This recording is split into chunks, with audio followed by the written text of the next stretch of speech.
आप सभी विद्यार्थियों का हमारे YouTube चैनल पर स्वागत है। कक्षा 10वीं की गणित में प्रश्नावली 3.4 को बनाते हैं हम लोग और 3.4 के प्रश्न संख्या 1 का दूसरा सवाल को हम लोग हल करेंगे। प्रश्नावली 3.4 के 1 नंबर में हमें क्या कहा है, विलोपन विधि तथा प्रतिस्थापना विधि से हल कीजिए। ठीक है, और कौन सी विधि आपके लिए अधिक उपयुक्त है ये आपको कमेंट में जवाब देना है। ठीक है, तो अब देखिए यहां पर प्रश्न संख्या 1 को हम लोगों ने हल कर लिया। अब प्रश्न संख्या 2 बचा हुआ है जो हल करेंगे। ठीक है, चलिए देखिए प्रश्न संख्या 2 को। प्रश्न संख्या 2 को हल करेंगे कौन सा विधि से? सबसे पहले विलोपन विधि से, क्योंकि हमें यही बोला गया है। विलोपन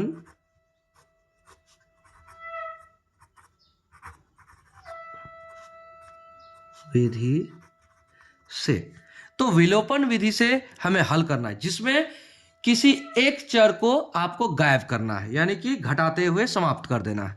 तो चलिए क्या दिया है, 3x, समीकरण हमें दिया है 3x प्लस 4y बराबर 10। यह हमें समीकरण दिया गया है। इसे हम समीकरण 1 भी मान सकते हैं। ठीक है, और समीकरण 2 किसे मानेंगे? अब हम दिया है हमें 2x माइनस 2y। क्या दिया? 2x minus 2y। 2x minus 2y equal to क्या दिया है? बराबर 2। यहां पर एक उभयनिष्ठ बात है। क्या बात है? इसको आप समझ भी सकते हैं, इसे आप काट भी सकते हैं। क्या कर सकते हैं? 2 2 2, सब जगह 2 है। आप चाहे तो इसको और छोटा समीकरण बना सकते हैं। कैसे? आप यहां पर ऐसा कर सकते हैं, इसे 2 से अगर हम कॉमन ले लें इस 2 को, तो यहां 2 से 2 कट जाएगा, बचेगा 1। समीकरण क्या में आ जाएगा? यहां पर बराबर में 1। एक्स माइनस वाई बराबर 1 आ सकता है। और छोटा ना करें, छोड़िए, रहने दीजिए, हल करते हैं। ठीक है, कर सकते हैं, बट हम लोगों ने नहीं किया। तो अब इसे क्या कहता है, हम क्या करेंगे? विलोपन विधि से अगर करेंगे तो अब हमें इसे बराबर करना पड़ेगा। क्या करना पड़ेगा? इसे बराबर करना पड़ेगा। जिसको विलोपित करना चाहेंगे उस मान को हमें क्या करना होगा? बराबर करना होगा। जैसे यहाँ y है और यहाँ y है, तो दोनों अगर y को गायब करना चाहेंगे तो यहाँ पर 4y हो जाए, यहाँ पर भी, यानी तो फिर यहाँ पर 2y हो जाए। तो क्या करेंगे? इसको हम गुणा करेंगे। अगर हम इसको 2 से गुणा कर दें और इसको 4 से गुणा कर दें तो हमारा ये बराबर हो जाएगा। क्लियर? तो चलिए करते हैं। समीकरण 1 को कितना से? 2 से, तथा 2 को 4 से। अगर हम 2 को 4 से नहीं भी करते तो हमारा हो जाता। क्यों? देखिए, अगर हम इसको 2 से ही करते तो 2 दूना 4 हो जाता, और इसको ये कुछ से भी गुना नहीं करते। ये भी कर सकते हैं, लेकिन दोनों को गुना करना अनिवार्य आपके उदाहरण में बताया है कि दोनों को गुना करके आप उसे समाप्त कीजिए। तो उसी विधि से, ताकि चरणबद्ध तरीके से आपको बताया जाए। ठीक है ना? गुना करने पर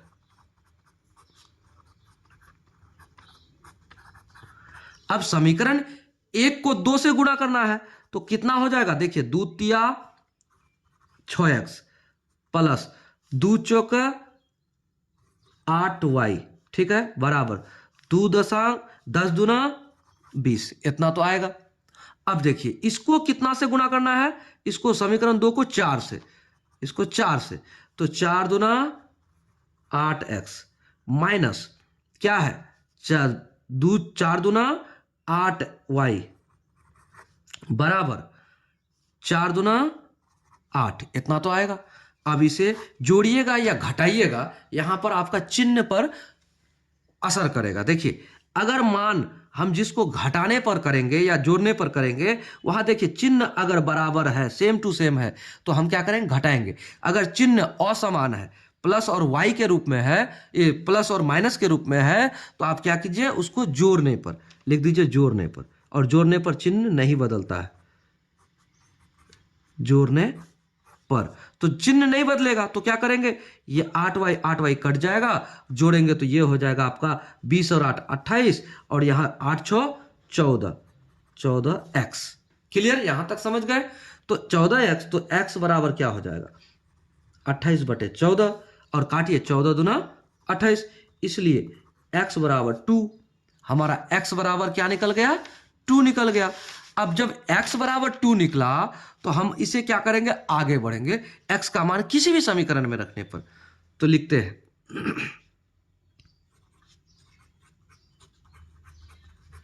x का मान समीकरण किस में रखिएगा, 1 या 2, चलिए 1 में रख लेते हैं या 2 में रख लेते हैं, 2 में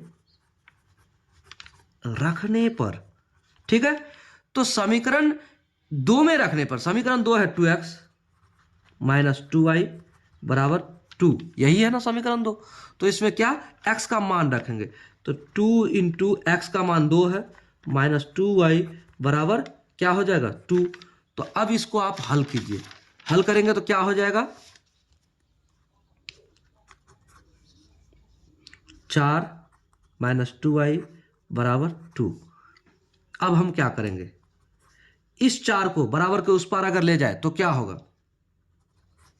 माइनस का 2y बराबर 2 माइनस 4, ये 4 इस पार प्लस में है, इस पार जाएगा तो माइनस में, तो क्या हो जाएगा।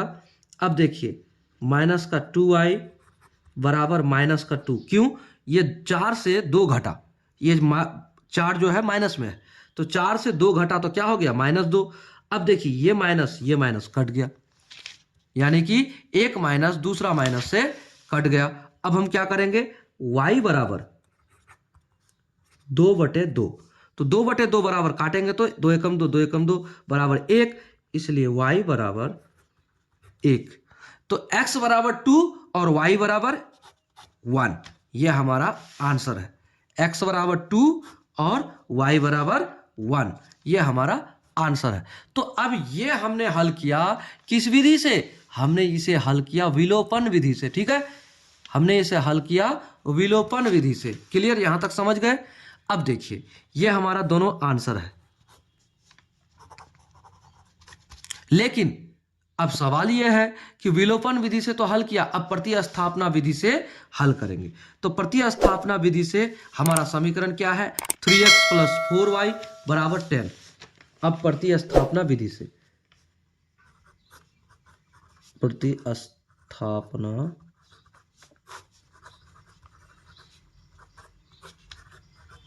विधि से, तो प्रतिस्थापना विधि से हमें हल करना है, ठीक है। चलिए प्रतिस्थापना विधि हमारा कहता है कि समीकरण 1 का मान समीकरण 2 में या समीकरण 2 का मान समीकरण 1 में, इस तरह से बैठाते हुए आगे बढ़ेंगे। तो हमें दिया गया है समीकरण 3x और प्लस 4y बराबर 10, ये समीकरण 1 दिया गया, और हमें दिया गया है 2x माइनस 2y बराबर 2, समीकरण 2 दिया गया है, ये तो दिया गया है, ठीक है। इतना क्लियर है। चलिए अब जो आसान आपको समीकरण लगे उसी को लेकर आगे बढ़िए। तो समीकरण 2 से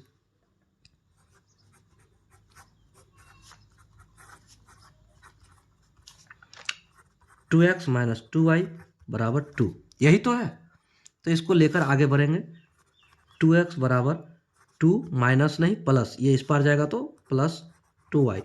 अब क्या हो जाएगा, x बराबर 2 + 2y बटे 2। अब देखिए यहां एक बात छुपा हुआ है, क्या है, इसी को कर सकते हैं, x बराबर 2 इंटू 1 + y बटे 2 कर सकते हैं। इस 2 2 1 1 को, ये 2 एकम 2 कट गया, अब क्या हो जाएगा, इसलिए x बराबर 1 + y, समीकरण 3। यहां तक समझे।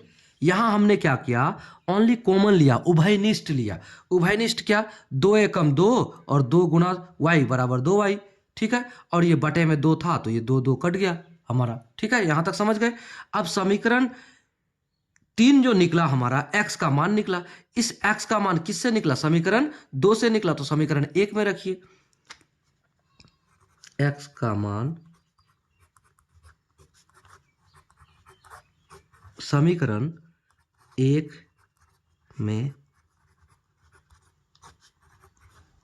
रखने पर, तो समीकरण 1 है हमारा 3x + 4y बराबर 10, यही है समीकरण 1। ठीक है ना, समीकरण 2 से हमने निकाला था इसको, अब समीकरण 1 को लेकर चलते हैं, उसमें रखते हैं x का मान। तो 3 × 1 + y + 4y बराबर 10, यही तो होगा। तो इसे हल कीजिए, 3 एकम 3 + 3y + 4y और बराबर 10, यही तो होगा। अब क्या करेंगे,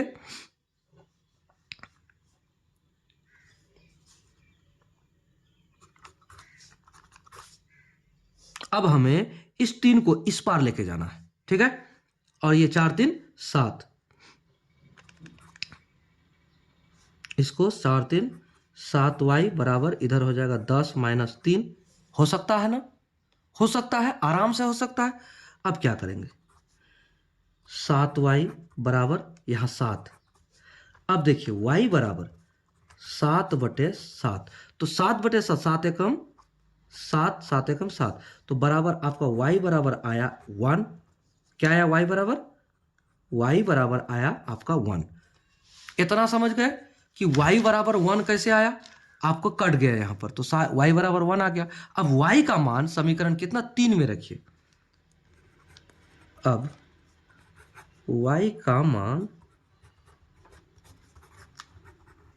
किसी भी समीकरण में रखेंगे तो हो जाएगा, लेकिन y का मान पहले से सरल किया हुआ है, किसमें, समीकरण 3 में। समीकरण 3 में रखने पर, तो समीकरण 3 कहता है x बराबर 1 + y, तो 1 + y 1 बराबर 2, तो x हमारा हो गया 2, x बराबर 2, y बराबर 1। यही तो हमारा उस विधि में भी आया था। यहां देखिए, ये x बराबर 2 और y बराबर 1 यहां पर भी आया था हमारा विलोपन विधि में, x बराबर 2 और y बराबर 1, तो दोनों हमने विधि से हल कर लिया। तो चलिए मिलते हैं अगले वीडियो में अगले प्रश्न के साथ, तब तक के लिए जय हिंद। अगर वीडियो को लाइक नहीं किया तो वीडियो को लाइक कीजिए, दोस्तों को शेयर कीजिए और चैनल को सब्सक्राइब जरूर कीजिए।